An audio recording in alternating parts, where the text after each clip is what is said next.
Well, the power's gone out, so I had to cook my breakfast on the wood stove.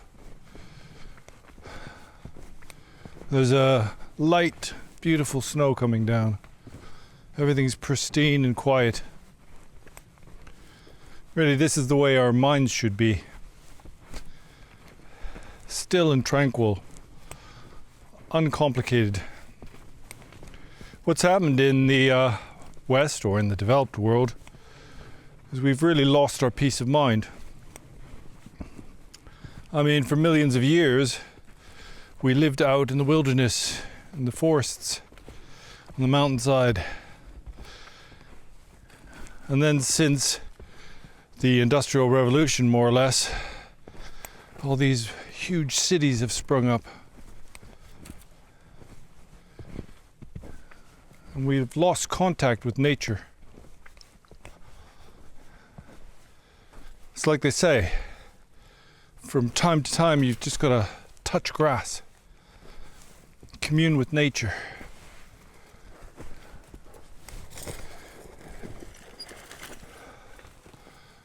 This might also help you get over your addictions.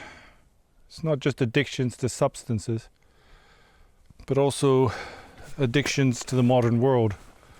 Things like social media. It's basically just a toxic environment.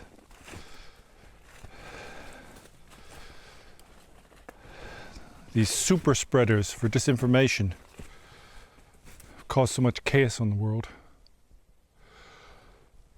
So I'm just having a look in this part of the forest where we dragged the tree out. And there are 3 Douglas firs here we need to get rid of. They're dying or dead, and they're going to fall down next time we have a storm. I'm going to start with this one. There's only a few branches at the top, they're mostly dead. And the bottom's starting to rot. Really, I should lay it across the hill or downhill, but it's going to be more convenient for me to fell it uphill. It's not very steep uphill. The danger is when it falls down, they can kick back, so you have to be careful.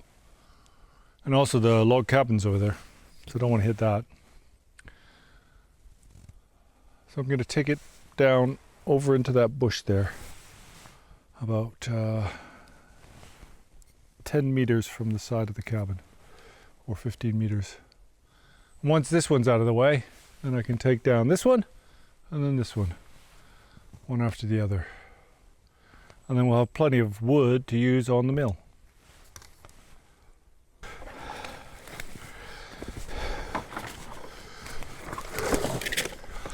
So when you cut these dead and dying trees down, always look up while you're cutting. Because if there's any dead branches, they might come down, fall on your head. So as you're cutting, you're going to look up. And again, when you lay it slightly uphill, then when it hits the ground, it might kick back.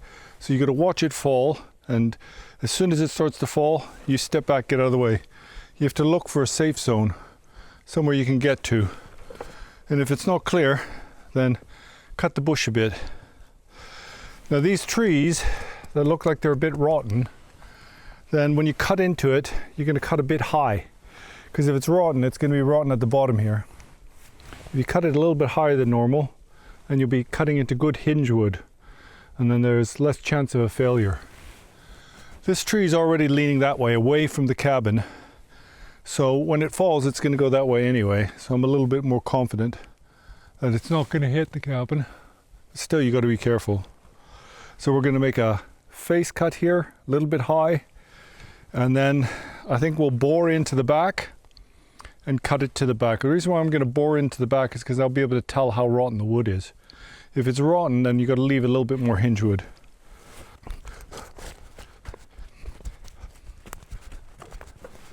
Just going to cut a bit of an escape route here. Make sure I can get out of the way.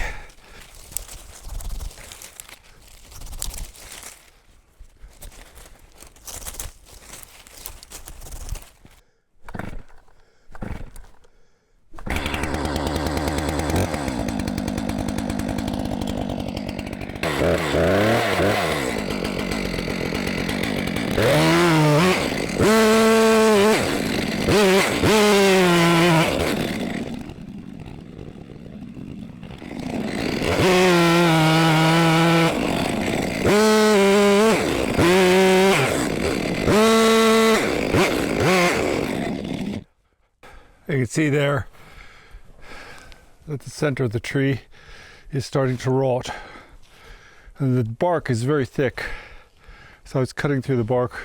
You have to be careful and leave more hinge wood here on the side, because this isn't holding very much. This bark won't hold it, right? That's all thick bark, so I might have to cut this face cut a little bit further back, but we've got to watch out here because the center is quite rotten, and like this is all just bark. But the way I have it facing, it won't go anywhere near the cabin, so it should be okay. I'm going to try to cut a little bit more off on the face. We want that to go through a third of the tree here. So maybe I can just take it back a little bit further, get some more hinge wood on there.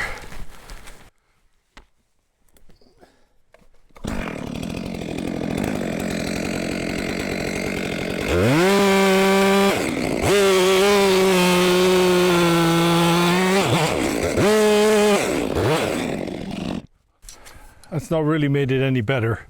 You can see this whole side of the trees rotten out. Really, we needed to cut up quite higher. So there's just only this little bit of hinge wood here. We're gonna have to be careful about this cut. So I'm gonna plunge into the back and cut from here back. And then hopefully it'll come down okay. It might turn a little bit. It's only got this hinge wood to hold on to. So let's cross our fingers and be safe.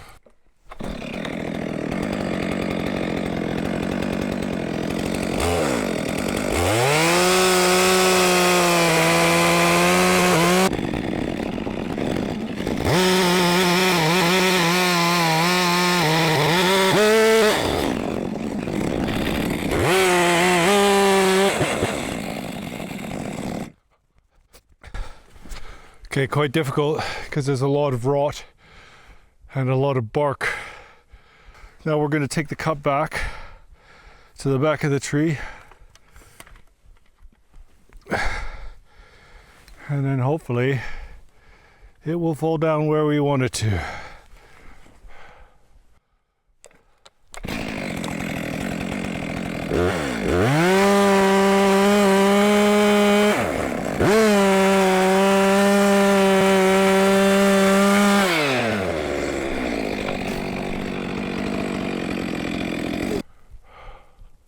Worst possible scenario. Now we've got a big Douglas fir hung up in the branches of the cedar next to it. So be careful when you walk under this tree. It's moving.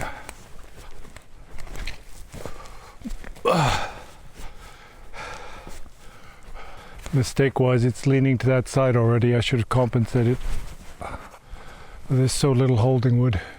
So now we're going to have to pull it down. So I've got this tree leaning badly here. Really, I overcompensated. I was trying to put it down to this side too much because I was worried about the cabin. And really, it wanted to fall that way anyway.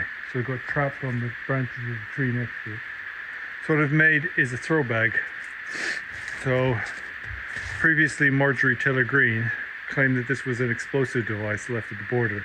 But it's a trick that climbers use. You take a balloon, you fill it full of sand, and put it on a string, and you throw it. So you can throw it up over the wall, and then attach a bigger rope and climb up it. That's what this is. And so I throw it as high as possible, and then transfer a larger rope onto this smaller rope. Wow. The height I need, not far enough.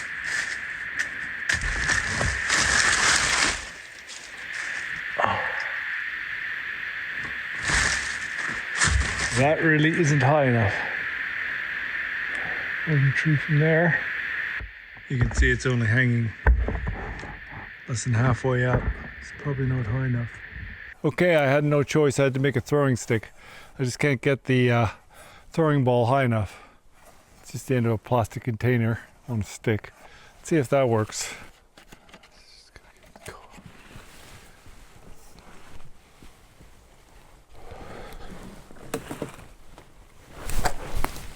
Oh!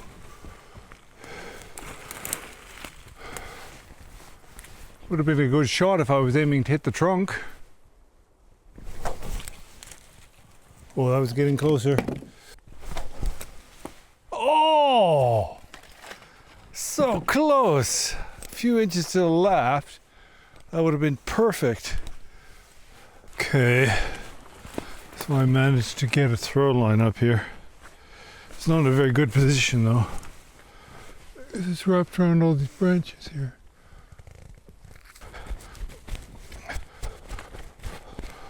Okay, now we're going to tie this big rope onto the small one and get it up around the tree.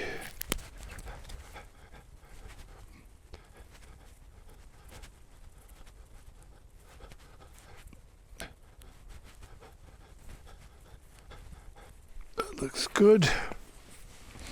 Let's see if we can pull this rope up through.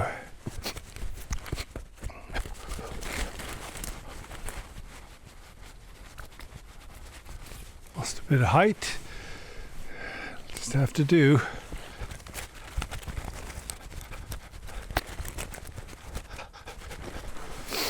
So now we're just going to put a choker knot on there. So when it goes back in the tree, it grabs around the trunk. All right.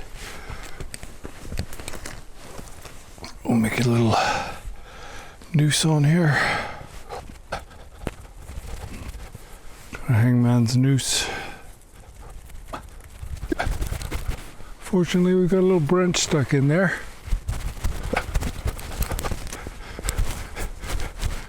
Okay, let's take this back to the road.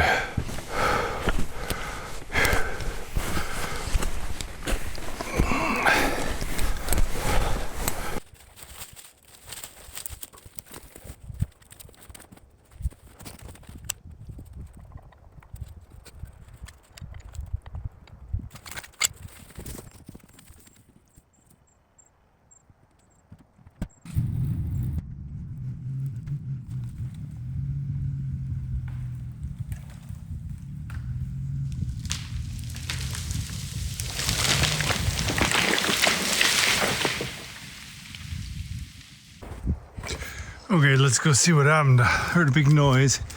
Seems like it fell over. It's got tension on the rope. Probably means it's fallen down.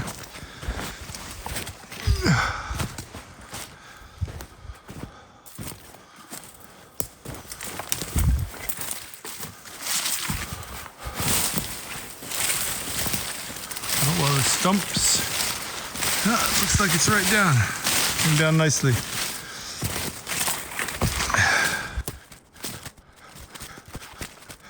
Perfectly safe going down that way. There's nothing in the forest over there.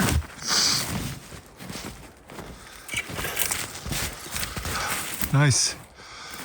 Now the problem's going to be getting this out. So what we need to do is we're going to need to cut off the rod at the bottom and then measure a piece that's 18 foot long and then turn this end out and drag it up the same way. You see there's lots of trees down over here. Okay,